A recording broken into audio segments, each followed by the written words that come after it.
நான் இந்த மீடியாவை ஊடகத்தை தொடர்ந்து நடத்துறதுனால திமுக அரசு அம்பலப்படுகிறது என்பதாலும் காவல்துறையை பயன்படுத்தி என்னை பேச விடாமல் தடுப்பது, முடக்குவது போன்ற வேலைகளில் ஈடுபட வேண்டும் என்றதுக்காக என்னை இந்த மாதிரி நீதிமன்றத்தில் அழைக்கிறார்கள் என்று நான் புரிந்து கொள்கிறேன். சவுக்கு மீடியாவில் திமுகவை தொடர்ந்து அமல்படுத்துவதால் காவல்துறையை வைத்து தன்னை முடக்க பார்ப்பதாக யூடியூபர் சவுக்கு சங்கர் குற்றம் சாட்டியுள்ளார். ஏற்கனவே இதுவரைக்கும் 35 வழக்குகள் நிலுவையில் இருக்கின்றன. இதில் ஒரு 15 வழக்குகள் புலனாய்வில் இருக்கின்றன. 20 வழக்குகளில் குற்றப்பத்திரிகை தாக்கல் செய்யப்பட்டுள்ளது. நீங்க உங்க நண்பர்கள் அத்தனை பேருக்குமே தெரியும். நான் சென்னையில் ஒரு மீடியா சேனல் நடத்திட்டு இருக்கேன், யூடியூப் சேனல் நடத்திட்டு இருக்கேன். தினந்தோறும் நான் ஷோ பண்ணணும், பொலிட்டிக்கல் ஷோன்றதுனால டெய்லி நான் ஷோ பண்ணணும்.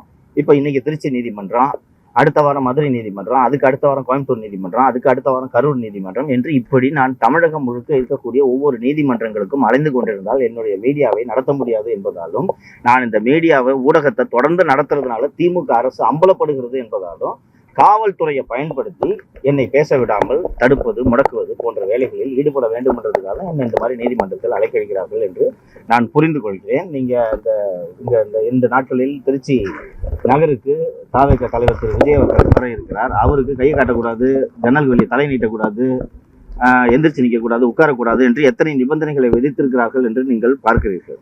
அவர் ஒரு அரசியல் கட்சி தலைவர், அவர் பிரச்சாரம் பண்ணணும்னா பிரச்சாரம் பண்ணிட்டு போட்டோம். ஆனால் காவல்துறையை பயன்படுத்தி அவரை எப்படி முடக்கிறாங்களோ அது போலதான் என்னையும் காவல்துறையை பயன்படுத்தி முடக்கிறாங்க.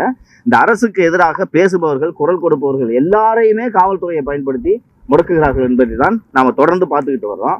திரு பழனிசாமி அவர்கள் 120 தொகுதிகளுக்கு தொடர்ந்து பிரச்சாரம் செய்து வருகிறார். போற இடத்துல எல்லாம் ஆம்புலன்ஸை விட்டு அந்த ஆம்புலன்ஸ் டிரைவர் ஓட்டுநர் தாக்கப்பட்டதாக திரு பழனிசாமி மீதே எஃப்ஐஆர் போட்டிருக்கிறார்கள் என்பதை நீங்கள் மறந்துவிடக்கூடாது. அதே மாதிரி மதுரையில் விஜய் அவர்களோட மாநாடு நடந்தப்போ ஒரு பையனை பவுன்சர் தூக்கி போட்டுட்டாங்கிறதுக்காக விஜய் மேலேயே எஃப்ஐஆர் போட்டிருக்காங்கன்னா இந்த காவல்துறையை பயன்படுத்தி எதிர்குரல்களை, எதிர்கட்சிகளை அத்தனை பேரையும் முடக்க வேண்டும் என்பதற்காக தான் இந்த அரசு செயல்பட்டு கொண்டிருக்கிறது. காவல்துறை அதற்கு ஏற்றாற் போல் திமுகவின் கூலிப்படையாக செயல்பட்டு கொண்டிருக்கிறது. அதோட நீட்சி தான் இதெல்லாம். அதே சமயத்தில் பல்வேறு வைரல் காட்சி செய்திகளை உள்ளது உள்ளபடி தெரிந்து கொள்ள ரெஃப்ளெக்ட் நியூஸை சப்ஸ்கிரைப் பண்ணுங்க.